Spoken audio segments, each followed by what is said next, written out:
ना अजान देनी नमाज पढ़नी 22 साल पुत्रा मामद की थी कोई शा नहीं ली। क्या ਇਹਦਾ ਨਾਮ ਮਾਮਦ ਸੀ। क्या मजदूरी अपनी की हाल अपना वाया चाचा रहमत साडा ते बंदे दी फर्क है बाबू जी। मेरी गल सुनो ना जी धियां दे रिश्ते करने जोका साहब इस्लाम करके दिन्ने गल ही करने जां जी बूआ इधर कहिए साडा फैसला बदल गया नहीं गल कीती है जी। ते राणा साहब नाल असीं गुफ्तगू दा सिलसिला जारी सी ते असीं गुफ्तगू कर रहे सां डेरेदारां दे बारे। अज तो कुछ अरसा पहले साडे पंजाब दे विच डेरेदारी दा कल्चर हुंदा सी। कुछ फैसले डेरियां थाणियां तो पहले डेरियां तो अक्सर फैसले हल हो जाते ते साडे ना मीरू के चक दा एक अल्लाह रब्बुल इज्जत उन्होंने जन्नतुल फिरदौस जगह अता फरमाए नूर अकबर जोका साहब सी डेरेदार सी बड़े मन्ने परवन्ने ते उन्हां दी एक गल है छोटी जी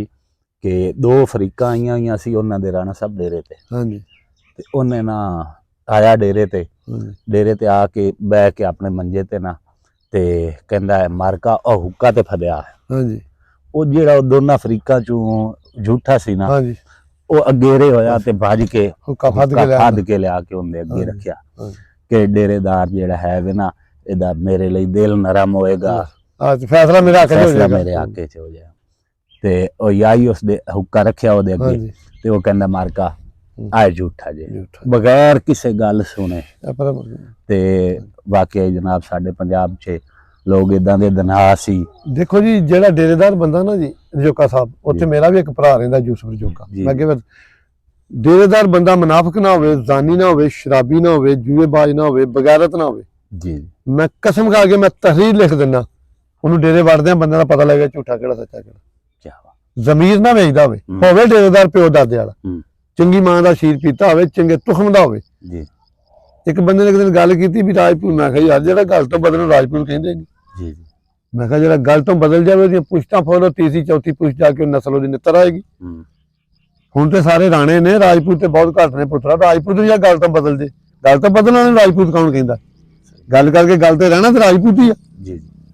रजोके भी राजपूत हाँ जी आहो ना मर्द कहन लगा ना जी गल तो बंदे दी फर्क है बाबू जी। मेरी गल सुनो ना जी धियां दे रिश्ते करने रजोका साहब इस्लाम करके दिन्ने गल ही करने जां जी बूआ इधर कहिए साडा फैसला बदल गया नहीं गल कीती ते मरद ते होया जिथों जंजां मुड़न लगे उन्हें कहा नहीं पिंड दी बेइज्जती आ उन्होंने अपनी धी दे दी कि लोग की आखिर उस पिंड च बंदा ही नहीं यार जिथे कोई भावे ना लोग आंदे उस पिंड च कोई बंदा नहीं सी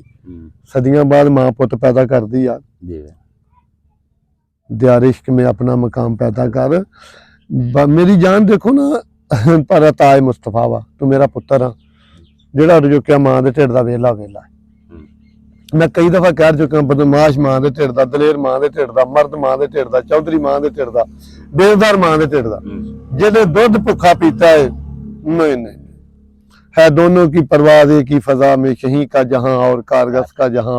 यूनियन काउंसिल भी एक हुंदी आ दाई भी पिंड दी एक हुंदी आ नहीं लेकिन मालिक दी अता है जब ते मालिक राजी होवे उन्हें मर्दे कलंदर पुत दिंदी आ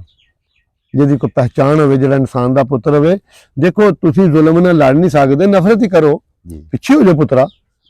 मजलूम ते जुल्म करने वाले ना डकना मजलूम ते जुल्म करने के बराबर है बिल्कुल ये तो फिर जदीद ने की फर्क हो गया उन्हें यही काम किया भी नहीं साधता मेरे मौला से उन्हें तो मदद मंगी ही नहीं थी तू मेरा पुत्र ने बंदे आंदे असीं गल नहीं करते साडे लागे शरीर चक के पुत्रा गल दनाई दी करने कई बंदे गुस्सा कर जाते भी मौलवी राणा साहब गल करते मैं गल की गल कर लगा शरीर चक का नाल साडे पिंड मौलवी रहमत अली उहदा नाम सी राजपूत बरादरी दा असीं 97 कंगा पढ़दे साडे पैदल दा राह ए सी गर्मियां दे रोजे होने नरमा निवाउणा झोटियां दे कोल वाई राजपूत फैमिली दा बंदा रोजा रख के जोर तो अद्धा घंटा पहले उन्हें पिंड जाना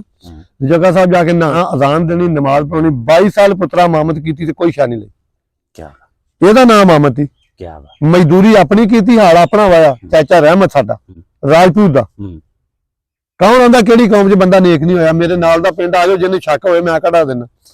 ਸਾਡਾ ਚਾਚਾ ਲੱਗਦਾ ਸਾਡਾ ਬਰਾਦਰ ਆ 22 ਸਾਲ ਪੁੱਤਰਾ ਮਾਮਦ ਕੀਤੀ 22 ਸਾਲ ਝੋਟੀਆਂ ਨਾਲ ਵਾਹੀ ਕੀਤੀ ਆਪਣੀ ਹੁਣ ਤੇ ਪੁੱਤ ਬਸੇਰੇ ਲੈਣ ਨਾਲ ਖੈਰ ਉਹਦਾ ਵੀ ਭੋਏ ਭਾਂਡੇ ਵਾਲਾ ਸੀ 22 ਸਾਲ ਝੋਟੀਆਂ ਨਾਲ ਵਾਹੀ ਕਰਨੀ ਪੰਜੇ ਨਮਾਜ਼ਾਂ ਪੜਾਉਣੀਆਂ ਤੇ ਬੇਲੌਸ ਪੜਾਉਣੀਆਂ 1 ਰੁਪਏ ਦਾ ਰਵਾਦਾਰ ਨਹੀਂ ਇਹਨੂੰ ਆਂਦੇ ਇਮਾਮਤ ਉਹਨੂੰ ਇਮਾਮ ਕੌਣ ਕਹਿੰਦਾ ਜਿਹੜਾ ਹੱਥ ਟੱਡੀ ਫਿਰੇ नहीं इमाम दा ते मकाम ही बड़ा यार बड़ा मकाम ਇਸ ਤੋਂ ਵੱਡਾ ਤੇ ਮਕਾਮ ਹੀ ਨਹੀਂ ਦੁਨੀਆ ਤੇ ਲਿਆ ਜਾਏਗਾ काम तो इसे दुनिया की इमामत का इमामत का इधर तो ਵੱਡਾ ਮਕਾਮ ਹੀ ਕੋਈ ਨਹੀਂ ਪਰ ਅਗਰ ਸਾਡੀਆਂ ਖਸਲਤਾਂ ਅੱਛੀਆਂ ਹੋਣ बिल्कुल ਠੀਕ ਹੈ ਨਾ ਜੀ जी जी ਤਨਕੀਦ ਨਹੀਂ ਬਣਦੀ ਮੇਰਾ ਜਦੋਂ ਇਖਤਲਾਫ ਬਣਦਾ ਕਦੀ ਪਰ ਇਸ ਕਰਕੇ ਮੇਰੇ ਮੌਲਾ ਹਸਨ ਪਾਕ ਨੇ 20 ਸਾਲ ਨਮਾਜ਼ ਘਰ ਪੜ੍ਹੀ ਇਹਨਾਂ ਜ਼ਾਲਮਾਂ ਤੋਂ ਡਰਦੇ ਆ 20 ਸਾਲ ਮੇਰੇ ਮੌਲਾ ਹਸਨ ਨੇ ਨਮਾਜ਼ ਘਰ ਪੜ੍ਹੀ ਕਿਹੜੀ ਸਾਨੂੰ ਖਿਤਾਬਤ ਦੱਸਦੇ ਇਹਨੂੰ ਖਿਤਾਬਤ ਆਂਦੇ ਚਾਚਾ ਰਹਿਮਤ ਐਸ਼ ਨਹੀਂ ਜਾਓ ਤੁਹਾਨੂੰ ਦੱਸਾਂ ਮਜ਼ਦੂਰੀ ਆਪ ਕੀਤੀ ਤੇ ਜਦੋਂ ਆਪਣਾ ਮੁਆਵਜ਼ਾ ਲੈ ਲੈਣਾ ਵਾ जी जी ਤੇ ਫਿਰ ਤੁਸੀਂ ਆਖੋ ਕਿ ਮੇਰਾ ਜੋੜ ਕੋਈ ਨਹੀਂ ਫਿਰ ਇਹ ਨਹੀਂ ਗੱਲ ਕਹੀ ਜਾਣੀ सही बात ਭਾਈ ਜਾਨ बिल्कुल 2 ਘੰਟੇ ਈਦ ਲੇਟ ਕਰ ਦੇਣੀ ਹੈ 3 ਲੱਖ ਪੂਰਾ ਨਹੀਂ ਹੋਇਆ सही बात ਹਾਂਜੀ बिल्कुल ਤੇ ਮੁੜ ਕੇ ਗਿਲੇ ਦੇਣੇ ਪਿੱਛੇ ਪੜਨ ਵਾਲਿਆਂ ਨੂੰ ਤੇ ਰੱਬ ਨੂੰ ਆਸਾਨ ਜਤਾਉਣਾ ਮੇਰਾ ਪੇਸ਼ਾ ਨਹੀਂ ਨਹੀਂ ਨਹੀਂ ਤੇ ਪੇਸ਼ੇ ਤੇ ਪੂਰਾ ਰਹੋ ਨਾ ਨਫ਼ਰਤ ਇਨਸਾਨ ਸੇ ਨਹੀਂ ਜੁਰਮ ਸੇ ਹੈ बिल्कुल ਠੀਕ ਹੈ ਨਾ ਮਰਦ ਕੀਤੀ ਜੇਲ੍ਹ 'ਚ ਉਹ ਵੀ ਬੰਦੇ ਜਾਂਦੇ ਨੇ ਜਿਨ੍ਹਾਂ ਨੂੰ ਫੁੱਲ ਪੱਤੀਆਂ ਸੁੱਟੀਆਂ ਜਾਂਦੀਆਂ ਜਿਨ੍ਹਾਂ ਨੇ ਮਰਦਾਂ ਵਾਲੇ ਕੰਮ ਉਹ ਵੀ ਜਾਂਦੇ ਜਿਨ੍ਹਾਂ ਦੇ ਭਰੋਟੇ ਮੁੰਨੇ ਜਾਂਦੇ ਨੇ ਟੈਂਡ ਕੀਤੀ ਜਾਂਦੀ ਜੁਰਮ ਉਹਨਾਂ ਵੀ ਕੀਤਾ ਹੁੰਦਾ बिल्कुल ਜੁਰਮ ਦੀ ਨੀਅਤ ਤੇ ਖਿਤਾਬਤ ਤੇ ਬੜਾ ਮਾਮ ਹੈ ਅਸੀਂ ਤੇ ਤੋਬਾ ਅਸੀਂ ਤੇ ਹਰ ਬੰਦੇ ਨੂੰ ਦਰਜਾ ਬਦਰਜਾ ਮੰਨਦੇ ਆ बिल्कुल ਪਰ ਇਖਤਲਾਫਾਤ ਉਹਦੀ ਸੋਚ ਤੇ ਆ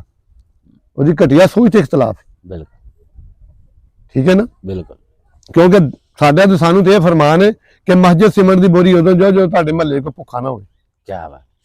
ਮਸਜਿਦ ਸਿਮਰਨ ਦੀ ਬੋਰੀ ਉਦੋਂ ਬਣਦੀ ਤੁਹਾਡੀ बिल्कुल ਚਿਰਾਗ ਬਾਲਣਾ ਨਹੀਂ ਜਾਂ ਚਿਰਾਗ ਜ਼ਰੂਰੀ ਜਾ ਕੇ ਦਰਬਾਰਾਂ 'ਚ ਚਿਰਾਗ ਬਾਲਤੇ ਚਿਰਾਗ ਦਾ ਮਕਸਦ ਹੈ ਹਨੇਰੇ 'ਚ ਅੰਧੇਰੇ 'ਚ ਚਾਨਣ ਕਰਨਾ बिल्कुल ਦਰਬਾਰਾਂ ਦੇ ਚਿਰਾਗ ਬਾਲਣ ਦਾ ਨਹੀਂ ਤੁਹਾਨੂੰ ਆਖਿਆ बिल्कुल ਹਨੇਰੇ 'ਚ ਰੋਸ਼ਨੀ ਕਰਨ ਦਾ ਨਾ ਚਿਰਾਗ ਹੈ बिल्कुल ਕਿਸੇ ਦੀ ਗੁਰਬਤ ਨੂੰ ਵਿਚਾਰੇ ਦੀ ਇਮਦਾਦ ਕਰੋ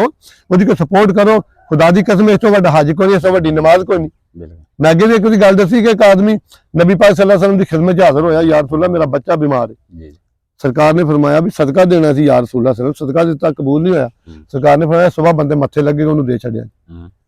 ਸਵੇਰ ਜਦੋਂ ਖੜਾ ਪੈਸੇ ਲੈ ਕੇ ਇੱਕ ਬੰਦਾ ਪਿੰਡ ਦਾ ਚੌਧਰੀ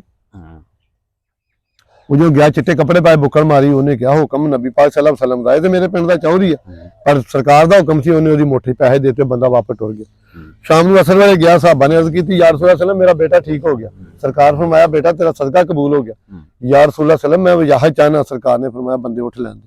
ਬਾਅਦ ਦੱਸਿਆ ਉਹਨੇ ਕਿਹਾ ਯਾਰ ਪਿੰਡ ਦਾ ਚੌਧਰੀ ਸੀ ਹਾਲਾਤ ਮਾੜੇ ਆ ਗਏ ਸੀ ਮਰਦਾਰ ਡੰਗਰ ਦਾ ਗੋਸ਼ਤ ਲੈਣ ਚੱਲਾ ਸੀ ਇਦਾਂ ਨਹੀਂ ਸੀ ਕਰ ਸਕਦਾ क्या बात ਜ਼ਮੀਰ ਵਾਲਾ ਸੀ जी जी ਤੇ ਯਾਰ ਕਈ ਬੰਦੇ ਇਹੋ ਜਿਹੇ ਵੀ ਆਪਣੇ ਬੁੱਕਲ ਲਗਾ ਕੇ ਸਰਕਾਰ ਦਾ ਫਰਮਾਨ ਜਿਹੜੇ ਸੜਕਾਂ ਰੌਲੀ ਪਾਉਂਦੇ ਫਿਰਦੇ ਮੰਗਦੇ ਨੇ ਉਹਨਾਂ ਦਿਆ ਕਰ ਇਹਨਾਂ ਨੇ ਆਦਤ ਬਣਾ ਲਈ ਇਹਨਾਂ ਦਾ ਪੇਸ਼ਾ ਬਣ ਗਿਆ पेशा बन ਆਪਣੇ ਮਹੱਲੇ 'ਚ ਵੇਖੋ ਆਪਣੇ ਪਿੰਡ 'ਚ ਵੇਖੋ ਆਪਣੇ ਰਿਸ਼ਤੇਦਾਰ 'ਚ ਵੇਖੋ ਤੁਹਾਨੂੰ ਅਗਰ ਸਕੂਨ ਨਾ ਆਵੇ ਰਾਤ ਆ ਵੇਖੋ ਮੈਂ ਬੈਠਾ ਮੇਰੇ ਨਾਲ ਗੱਲ ਕਰ ਲਿਓ सही ਕਿਸੇ ਮਜ਼ਲੂਮ ਦੀ ਇਮਦਾਦ ਤੇ ਕਰਕੇ ਵੇਖੋ सही ਕਿਸੇ ਦੇ ਬੁਝੇ ਚੁੱਲ੍ਹੇ ਨੂੰ ਚਲਾ ਕੇ ਤੇ ਦੇਖੋ ਕਿਸੇ ਭੁੱਖੇ ਨੂੰ ਖਾਣਾ ਤੇ ਖਿਲਾ ਕੇ ਦੇਖੋ ਕਰਕੇ ਤੇ ਦੇਖੋ ਤੇ ਸਾਡੇ ਨਾਲ ਵੀ ਮੁੱਕ ਲਿਓ ਤੇ ਜਿਹੜੇ ਤੁਹਾਨੂੰ ਕਹਿੰਦੇ ਆ ਜਾਓ ਤਬਲੀਗ ਕਰੋ ਉਹਨਾਂ ਨਾਲ ਵੀ ਮੁੱਕ ਲਿਓ ਸਾਡੇ ਆਖੇ ਕਰਕੇ ਵੇਖ ਲਓ सही ਮੌਲਾ ਅਲੀ ਨੇ ਫਰਮਾਇਆ ਘਟਣ ਲੱਗੇ ਵੰਡਣ ਲੱਗ ਪਿਆ ਕਰੋ क्या बात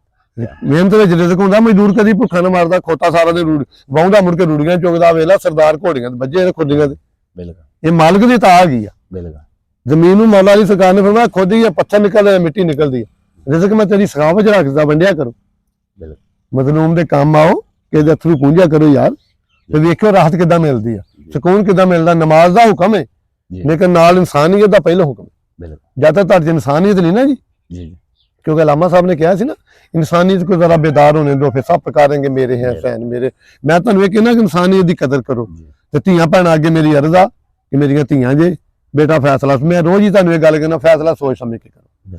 बेटा तुहाडे एक लम्हे की गलती 7 पुश्तां ते लानत दे जांदी है कह दिंदे इन्हां दी फलानी ने भी इदां कीती बेटा थोड़ा सोच लिया करो साडियां पग्गां क्योंकि कैद साहब दा फरमान है कैद आजम दा कि माओ बहनों बेटियों दुनिया की इज्जत तुमसे है साडी पग साडी सफेद पोशी साडी धीआं नाल ते मेरियां धीआं अगे अर्ज है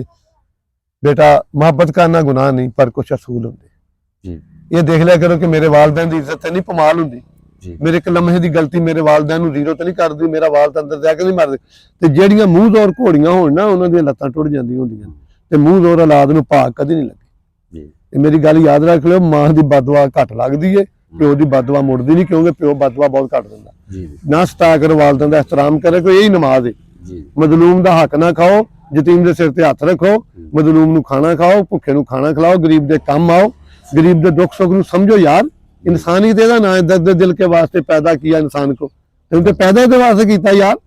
वो साडियां नमाज़ां ते नहीं बैठा और रब जे यार जे नमाज़ें रोज क़यामत में तेरे मुंह पे दे मारूंगा जो तुम दिखावेगी पढ़ते हो इत्थे तस्वीरां फड़ियां ने टोपी पाई आ बाजार च तस्वीर फेरदे फिरदे तमाशा करदे हो ਵਾਰਿਸ਼ਾਹ ਰੱਬ ਸਭ ਜਾਣਦਾ, ਖੋਟਿਆਂ ਪੈਸਿਆਂ ਵਾਲਿਆਂ ਦੇ ਰੱਬ ਸਭ ਜਾਣਦਾ, ਦੁਨੀਆ ਵਾਲਿਓ ਇਹ ਤਮਾਸ਼ੇ ਰੱਬ ਬਹੁਤ ਜਾਣਦਾ ਜਿਹੜੇ ਤੁਸੀਂ ਕਰਦੇ ਹੋ। ਤੇਰੇ ਅੰਦਰ ਵਾਸਦਾ ਯਾਰ ਸਾਹ ਸਾਹ ਨਾਲ ਲਈ ਜਾ, ਹਰ ਚਰਖੇ ਦੇ ਗੇੜੇ ਮਾਹੀ ਮੈਂ ਤੈਨੂੰ ਯਾਦ ਕਰਦੀ। ਹਾਂਜੀ ਹਰ ਸਾਹ ਨਾਲ ਯਾਦ ਕਰ ਲਓ ਵੀ ਮਾਹੀਆ ਤੇਰੇ ਵੇਖਣ ਲਈ ਚੁੱਕ ਚਰਖਾ ਗਲੀ ਵਿੱਚ ਡਾਵਾਂ ਤੇ ਲੋਕਾਂ ਭਾਣੇ ਸੂਤ ਕੱਤ ਦੀ ਤੰਦ ਤੇਰੀਆਂ ਯਾਦਾਂ ਤੇ ਪਾਵਾਂ। ਵੇਰਕਾ ਸਾਹਿਬ ਅੱਲਾ ਤੈਨੂੰ ਸਲਾਮਤ ਰੱਖੇ। ਮੇਰੀ ਗੁਫ਼ਤਗੂ ਕੋਈ ਕਮੀ ਹੋਵੇ ਤੇ ਮੈਂ ਦੁਨੀਆ ਤੋਂ ਮਾਫੀ ਮੰਗਾਂਗਾ। ਅੱਲਾ ਤੁਹਾਨੂੰ ਆਪਣੀ ਪਨਾਹ 'ਚ ਰੱਖੇ। ਅਹਿਲੇ ਬੈਤ ਦੇ ਦੁਸ਼ਮਣਾਂ ਤੇ ਬੇਸ਼ੁਮਾਰ ਲਾਨਤ, ਮੇਰੇ ਦੁਸ਼ਮਣਾਂ ਦਾ ਬੇਸ਼ੱਕ ਭਲਾ ਹੋਵੇ। ਪਾਕਿਸਤਾਨ ਜ਼ਿੰਦਾਬਾਦ। ਵੇਰਕਾ ਸਾਹਿਬ ਆ ਮੇਰੀ ਮਾੜੀ ਜਿਹੀ ਘੋੜੀ ਹੈ ਜੀ ਮਲੰਗਣੀ। ਮਾਸ਼ਾ ਰਾਣਾ ਸਾਹਿਬ ਦਾ ਬੋਲੀ ਹੈ। ਉੱਠ ਮੇਰਾ ਪੁੱਤ, ਉੱਠ। ਇਹਦਾ